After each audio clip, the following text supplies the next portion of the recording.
acres of them now. I planted them a long time ago, and they're not the tame variety, they're the wild variety. And what I'm going to do with these is I'm going to take them home and wash them. I'll put them in a bowl for a while, and all the bugs, if there's any bugs on them or any pieces of blackberry vine or whatever, it rises to the top. And you wash the blackberries really good. And I'm going to make us a blackberry pie with those, and maybe have a few left over to put on cereal in the morning. I love blackberry.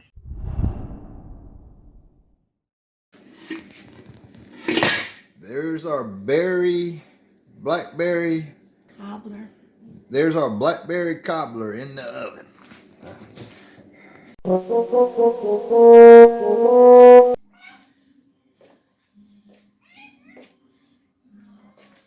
Okay, everybody. So, what we've been dealing with for the last probably almost a week now is bad storms, and we had one night about 8:45 at night where we had to go cut trees off a road while it was lightning and raining, and there was 2 trees that fell on 2 different houses, and we had a lot of trees. It's been bad storms, bad weather out here. Six houses altogether. 6 houses altogether got hit. We had to go do tree work. Obviously, we're not going to be out there filming in the rain and the lightning while we're doing tree work. So I want to go over some of the tools that I've got since the last time I did a tool thing. And for those of you that ain't watching the shorts, I've been putting up shorts describing some of this stuff too. So like this one is a DeWalt side strike chisel, and they do make better chisels, I know that. And but for what I'm using it for, a good set of chisels cost about $200.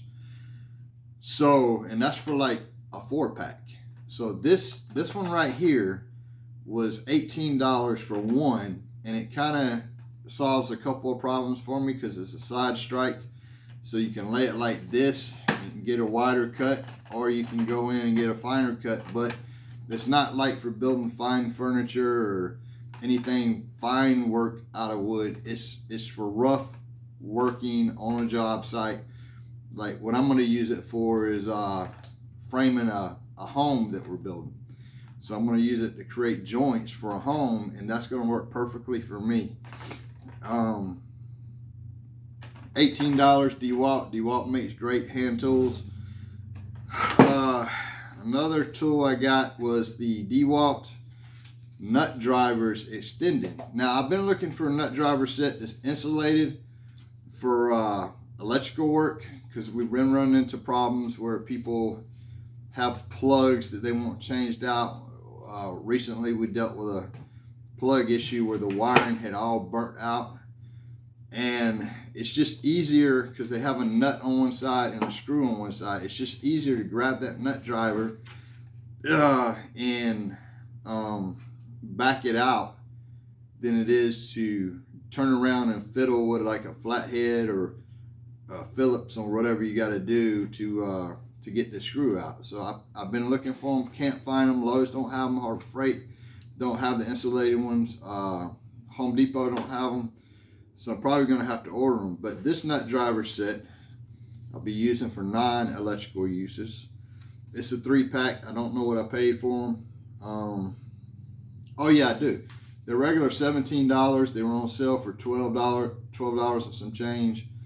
It's extended, so it's got a long reach, so that works out good. This 30-piece bit set, you're always going through bits, burning out bits.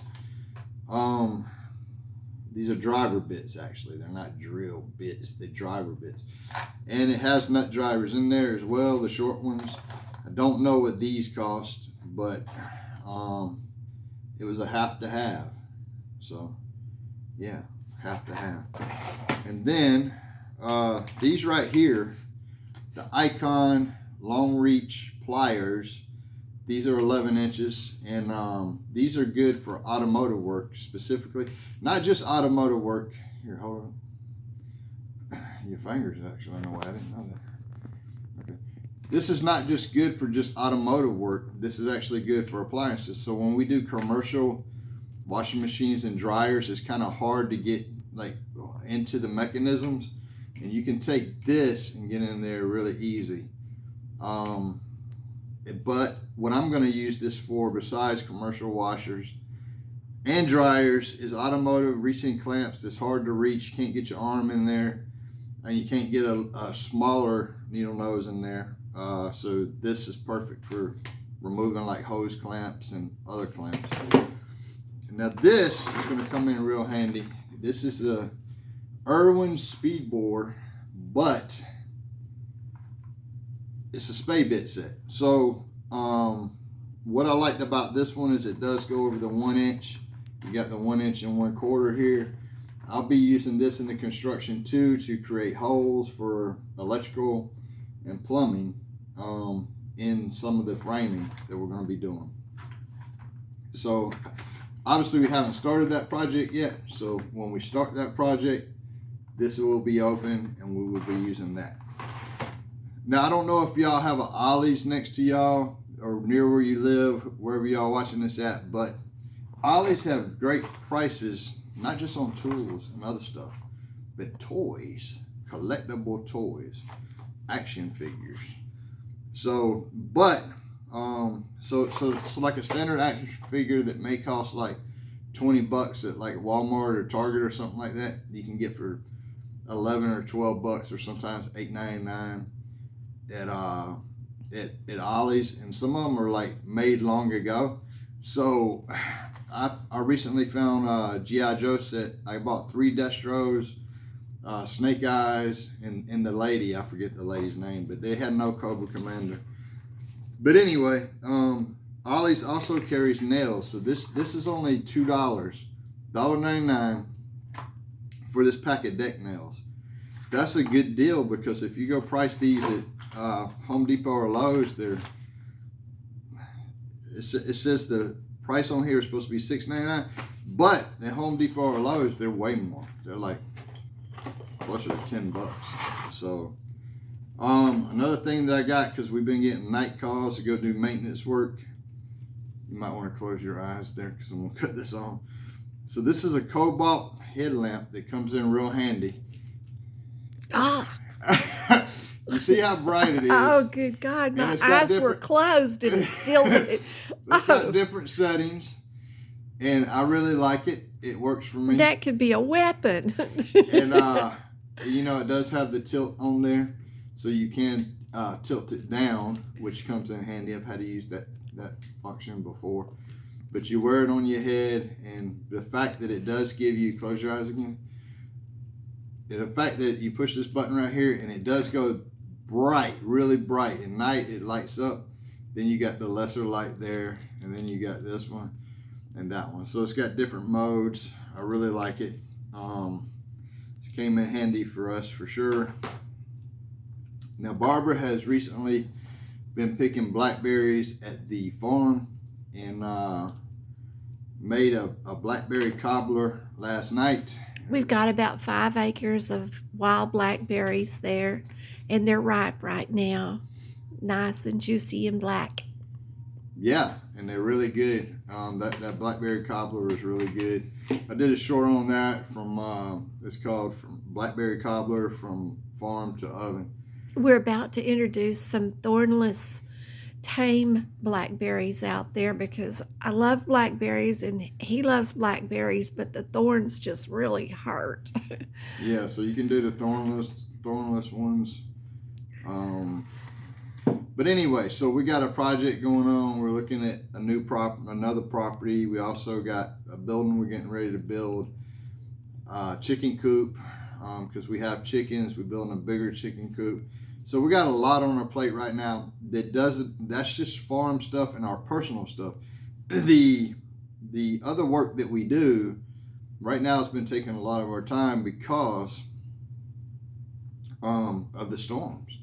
We got a bad storm coming again today, so which is reason why I'm not dressed for work. But because it is in the morning time right now, and it's kind of dark out there, and there's a bad storm coming again today. But anyway, so I know I've got more tools that I haven't showed y'all, but I just wanted to check in with y'all and let y'all know that I am releasing shorts more frequently than I'm releasing the longer videos. So you should check out the shorts too, and you get a lot more. So when I get live capability, I will be doing some live videos, which I know Barbara has expressed that she doesn't like, because she doesn't like being on camera too much. But we're gonna change that. No. I don't like the camera. Yeah, we're gonna. I'm a private person. Yeah. But anyway, your nursery's doing really good. Yes. Yeah. So we found out that up where the farm is, that there's a shortage on tomatoes. Not just a shortage on tomatoes up there, but actually here too, where this house is. And I don't know how many tomatoes we got, but some of them are doing really, really good. So we're looking at getting ready to sell all those, right? Mm-hmm. Yeah. We have 2,500, I thought. 2,500 coming up and growing or more. Yeah. I don't know how many of those I'll get into pots or planted, but I've got quite a few. Yeah, so we're going to be selling those for those of you that know us personally. If you want to buy a tomato plant, because I'm stopping giving them out, because it seems like people are not appreciative when they get a tomato plant to me.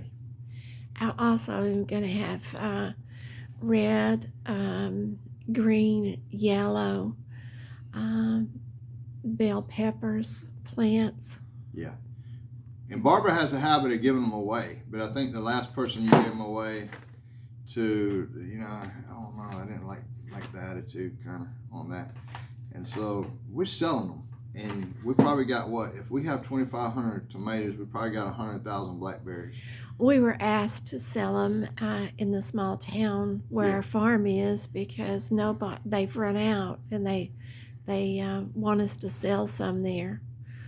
Just haven't had the time. Yeah, we haven't had the time. We've been very busy, but we're going to get to selling these tomato plants because people are really looking for them. And it just so happened we had a lot of them that she was just giving away. But not anymore. Now you're going to pay for them. So no more giving away. Mr. Material Man, I feed the people. Yeah, but what about the attitude of the last person you gave it to? Well, they were city people. Yeah, that's the problem. They're not very appreciative. Now, if I want to tell y'all a story. Now, this channel is called The Farmer's Way, but I was raised in the city. So Barbara was raised on a farm, right? And so the first time I've ever heard The Farmer's Way was from Barbara. And so I grew up in the city. Can you do like this? All right. So I grew up in the city, and I was raised by my grandparents. And my grandparents were tobacco farmers in the country, but they ended up moving to the city. So I had the best of both worlds. So one, I'm being raised by people that are farmers, but in a city. We're in a city. My grandparents always had a garden in the backyard in the inner city, but I got to experience the life of growing up in an inner city, which I think, being raised by people who come from the country and growing up in the inner city gave me kind of the best of both worlds, And so Barbara she's been a farm girl pretty much her whole life. And you moved around to big cities too, though. I've lived in big cities, didn't care for too much concrete, too many people. Yeah. I like to be out where I see no neighbors. Yeah. The only sounds I hear are birds and bees. Yeah, and the problem that we have right now is the problem that you got in any country community is when people from like the cities in California move out down the road, which our neighbor told us there was a couple that lived down the road, and they want to move to this quiet country place, where farmers and ranchers and everybody's at, and then they want to complain. And that really pisses me off because, in the farming community that we're in, other people's dogs or animals will come over and you be kind to them, and the dogs get to know who all was there on that road, right? Who's living on that road. But these people from California, they complaining about the dogs. Well, why did you move your ass to a farming community, and bringing that California mentality with you? I lived in California when I was in the military. I liked it, but Barbara's lived in California, San Francisco, and so don't come out to the farming communities where ranches and farms are at and complain about people's dogs or animals being on your property or on your land. That's kind of normal. Can you do like this? You're just cutting my head off.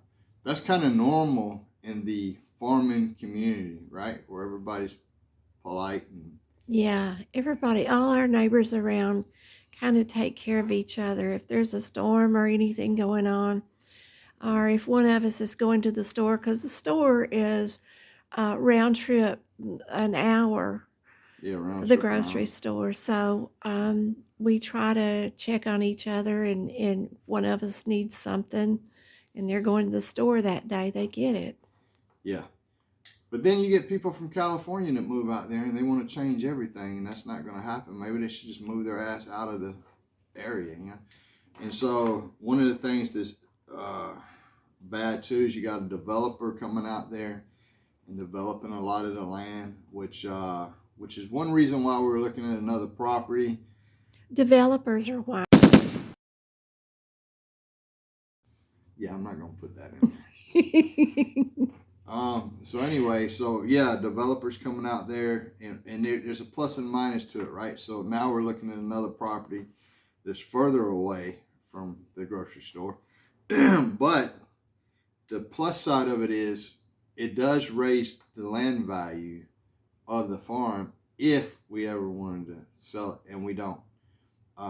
We want to keep that, but depends on how crowded up in there it gets, I guess, and how many city people you get coming in there. Crowded to me is if there's a neighbor within 100 acres. Well, yeah, we have two neighbors within 100 acres. Across the road, there's Chris. That's 20, 40, 60. And the guy with the dogs. 60. 60 over there. The guy with the dogs is 20. And his 30. Dogs think they're our dogs. They're 40 acres away.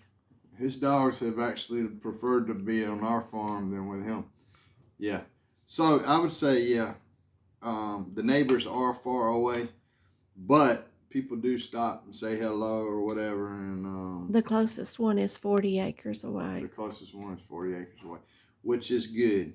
But, anyway, enough of the rambling and talking. We'll get more videos out. We have more videos coming out with projects, and like I said, go in there, like the video, subscribe, and share the video. Why are y'all not sharing the video? I know the people that are watching this video, the longer videos, and you're not sharing it. Why? Anyway, so that's it for us for now. Until next time.